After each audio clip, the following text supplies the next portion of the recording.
Pondok pesantren menjalani denyut kehidupan setiap harinya. Dari aktivitas sederhana, sampah terus tercipta.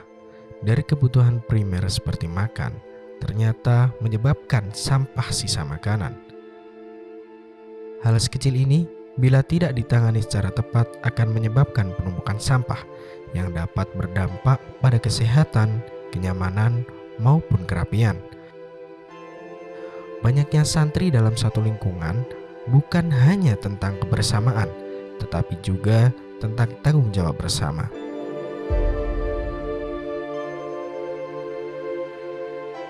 Aturan tentang sampah sulit dikendalikan, maka langkah awal yang kita lakukan adalah meningkatkan kesadaran tentang pentingnya mengelola sampah.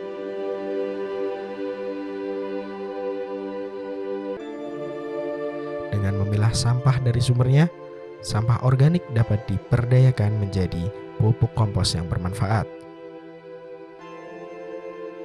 Sementara sampah anorganik dapat diolah menjadi nilai-nilai yang berkelanjutan.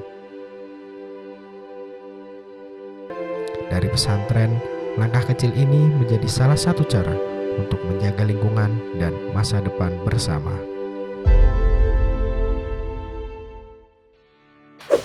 Halo teman-teman Lestari.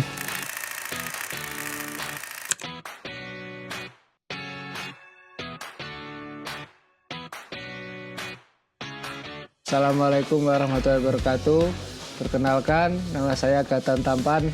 Saya salah satu anggota dari PT Pulung Mungut yang ada di Pondok Pesantren Baitul Abidin Darussalam. Nah, saya di sini akan menjelaskan sistem yang telah berjalan di TPS PPTQ Baitul Abidin Darussalam. Nah, yang pertama itu kita melakukan pemilahan sampah. Pemilahan sampah tersebut dilakukan pertama dari kamar santri. Di kamar santri masing-masing kamar itu terdapat 2 wadah pemilahan sampah. Yang satu sampah residual, yang satunya sampah daur ulang. Nah, kemudian sampah itu setelah penuh kita bawa ke TPA pondok yang kemudian di situ akan dipilah kembali. Di situ kita memilah sampah daur ulang yang ada di karung seperti botol, kardus, terus kertas dan lain sebagainya itu kita pilah kembali. Yang kedua kita memilah kembali sampah yang ada di trash bag. Gunanya apa? Gunanya pertama mengurangi volume dari besarnya sampah yang akan kita buang ke TPA. Yang dari kemarin-kemarin itu sebelum adanya pemilahan secara rutin itu 3-4 ton dan sekarang alhamdulillah sudah menjadi sekitar 2 ton. Nah, sampah organik ini kita bisa manfaatkan kembali seperti pakan ternak, pakan maggot dan menjadi kompos.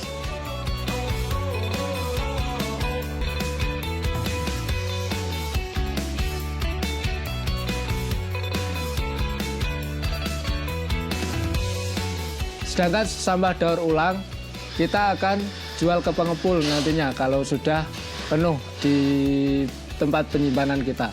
Yang ketiga, sampah residual itu yang nantinya akan kita buang ke TPA di Kabupaten Wonosobo tersebut.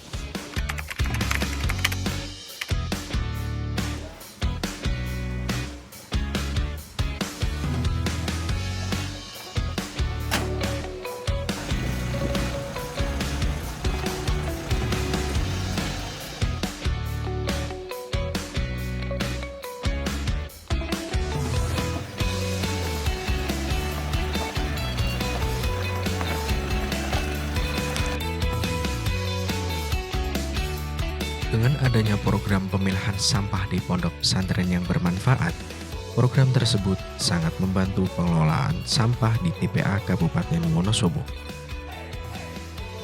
Terlihat dari tonase yang dibuang oleh pondok pesantren yang berkurang dari 3-4 ton per minggu menjadi sekitar 2 ton.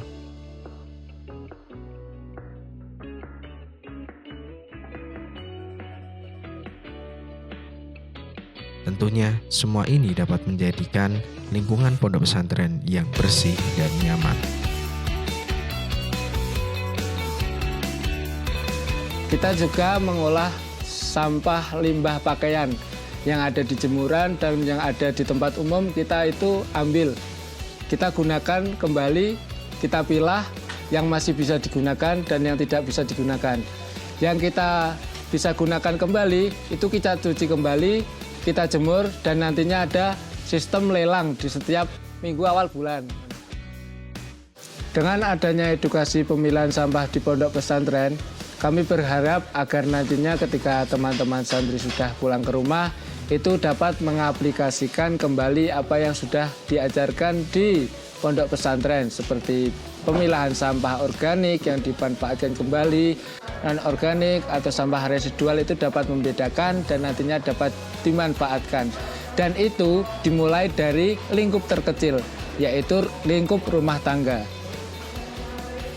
Mari kita bersama tetap lestarikan lingkungan, jaga lingkungan, kurangi penggunaan sampah plastik agar bumi kita terjaga dan tetap lestari. Sekian dari kami, apabila ada tutur kata yang kurang berkenan di hati Anda ataupun banyak kesalahan, kami meminta maaf yang sebesar-besarnya.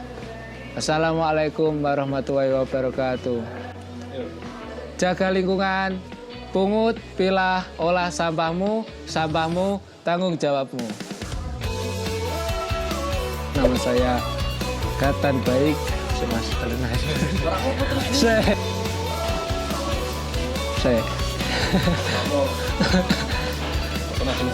mengolah kembali sampah limbah Yo.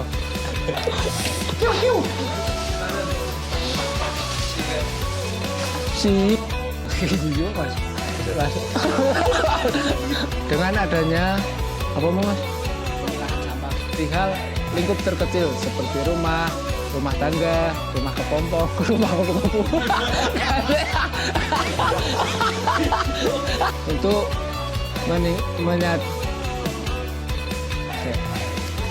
saya itu mendapatkan